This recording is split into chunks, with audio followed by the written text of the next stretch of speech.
Kama nilivyokuambia, maji sio kitu rahisi.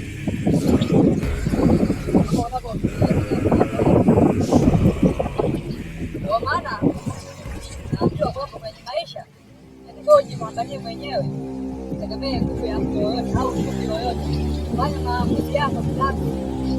Na ndio maana leo nikaamua kuleta katikati ya bahari hii, bahari kubwa sana duniani,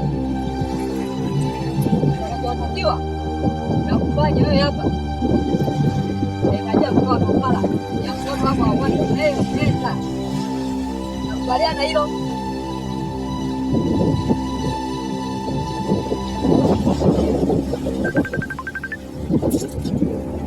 Hilo mkuu.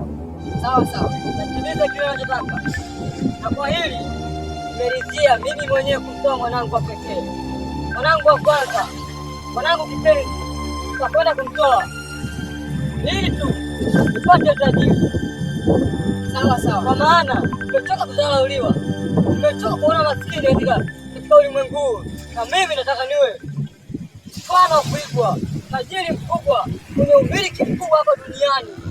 Nataka niwe mfalme, nataka niiteke dunia, nataka mimi niwe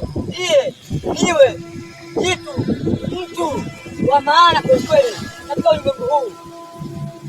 Na kwa hili naamini mkuu, tutaifanikisha jambo langu baada ya kumtoa mwanangu wa pekee.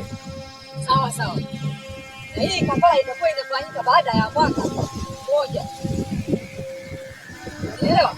Kwa hivyo na kumaanisha kwamba kila baada ya mwaka mmoja namtoa mwanangu, utakuwa na ndugu zako wengine ambao unaona kwamba wanafaa, lakini kwa sasa hivi lazima uwe mwanao kipenzi wa kwanza. Sawa mkuu, lakini kumbuka mimi nitakapomtoa mwanangu wa pekee nataka niwe tajiri, maana ndiye mwanangu ambaye namtegemea, na ndiye mwanangu ambaye mimi amenifanya mimi kuwa hapa leo, maana ningekufa bila yeye. Hali zote unazozijua hapa duniani zitakuwa za kwako, na ndio maana nimekuleta katika bahari, katikati ya bahari hii kubwa duniani ambayo inaaminika kiulimwengu. Hivi ndio tufanyia hapa, lakini wengine wote ambao baadaye wanakuwa hitaji apeleka akaendelea kama sio hapa. Kwa hiyo niamini mtu, naenda kutoa kafara ya mwanao, uko tayari?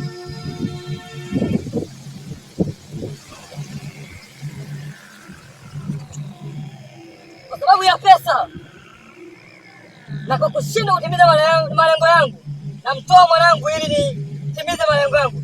Niko tayari mkuu. Kwa majonzi